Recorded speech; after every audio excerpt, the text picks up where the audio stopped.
Assalamualaikum warahmatullahi wabarakatuh. Selamat datang di EduScience Indonesia, channel pembelajaran sains masa kini.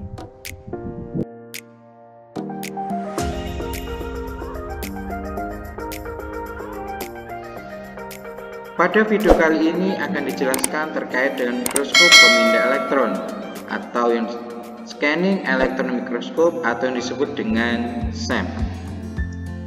SEM sendiri merupakan jenis mikroskop elektron yang mencitrakan permukaan sampel oleh pemindai dengan pemancar tinggi elektron.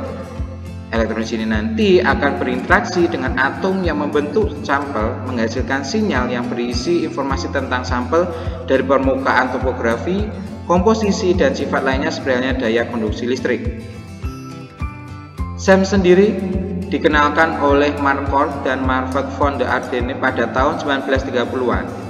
SEM nanti terdiri dari seberkas elektron yang memindai permukaan sampel yang akan dianalisis sebagai tanggapan dan memancar kembali partikel tertentu. Partikel ini nantilah yang akan dianalisis oleh detektor yang berbeda yang memungkinkan untuk merekonstruksi gambar tiga dimensi dari permukaan dari sampel. Adapun fungsi dari Scanning Electron Microscope yang pertama yaitu sebagai topografi, yaitu merupakan ciri-ciri permukaan dan teksturnya. Kemudian morfologi, yaitu bentuk dan ukuran dari partikel penyusun objek berupa kekuatan, cacat pada integrated circuit dan chip dan sebagainya. Selanjutnya yaitu berupa komposisi, yaitu berupa data kuantitatif, unsur dan senyawa yang terkandung di dalam objek, berupa titik lebur, kereaktifan, kekerasan dan sebagainya.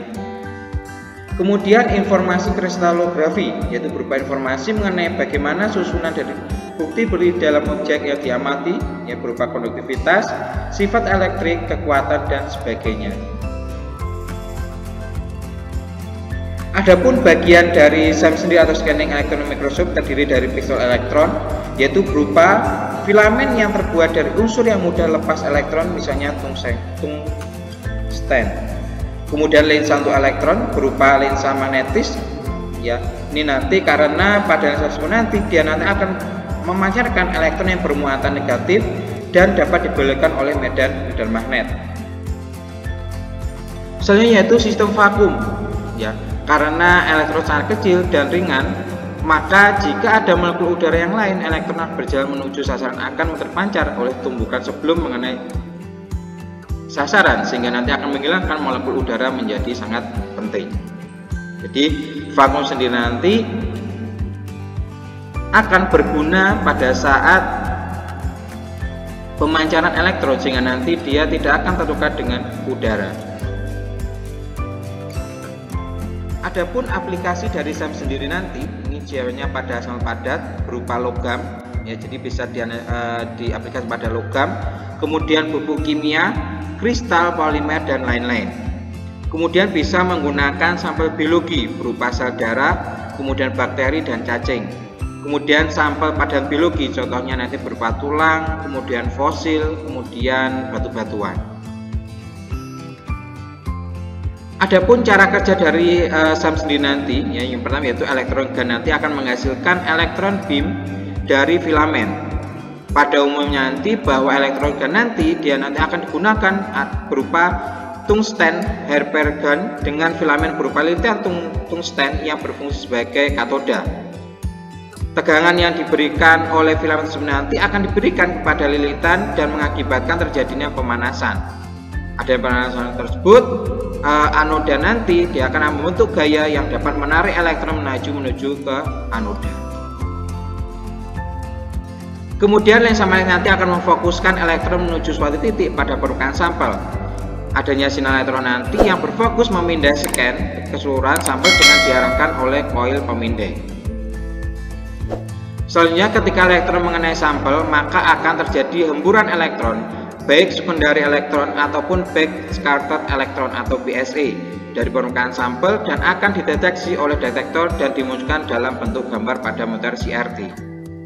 Jadi adanya hemburan dari elektron berdasarkan sinaran tadi, sehingga nanti akan tampak berupa gambar 3 dimensi pada monitor. Jadi inilah cara kerja dari SEM sendiri, ya.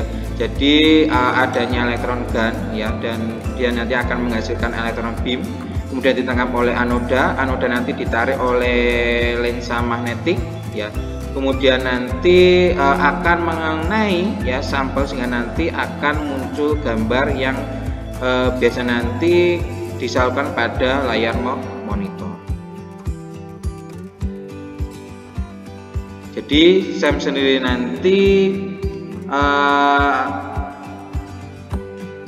akan memiliki ya beberapa fungsi ya untuk menangkap hemburan elektron dan memberikan informasi yang berbeda. Jadi detektor SEM sendiri nanti dia memiliki beberapa detektor. Yang pertama yaitu berupa detektor EDX, yakni nanti yang memiliki fungsi untuk menangkap informasi mengenai komposisi sampel pada skala mikro.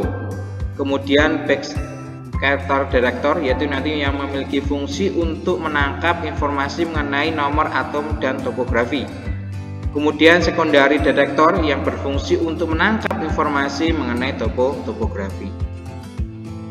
Ya, jadi pada SEM sendiri nanti ya, ini nanti juga akan terjadi namanya sistem vakum pada elektron optikal vacuum dan sampel chamber. Ini nanti yang memiliki tujuan yaitu dapat menghilangkan efek pergerakan elektron yang tidak beraturan karena adanya molekul gas pada lingkungan tersebut yang dapat mengakibatkan penurunan dari intensitas dan stabilitas.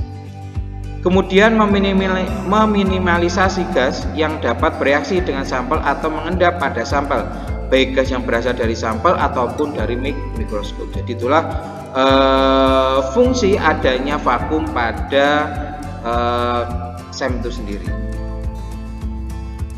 Adapun kelebihan dari anek SEM sendiri nanti dia akan menghilangkan efek pergerakan elektron yang tidak beraturan, kemudian meminimalisasi gas yang dapat bereaksi dengan sampel atau mengendap pada sampel, baik gas yang berasal dari sampel ataupun dari mikroskop. Adapun kelemahan dari SEM sendiri nanti ya, dia nanti memerlukan kondisi vakum ya, supaya nanti tidak ada udara yang masuk ke dalam sampel, sehingga nanti tidak mempengaruhi pemancaraan dari elektron sendiri. Kemudian hanya menganalisa permukaan, kemudian resolusi lebih rendah daripada TEM. Kemudian sampel harus berbahan yang konduktif, jika tidak konduktor maka perlu adanya pelapisan berupa emas. Jadi bisa nanti bahan-bahan yang dia tidak bisa mengalirkan listrik, Mas, nanti dia harus di-cutting ya, atau dilapisi dengan logam yang bersifat konduktor.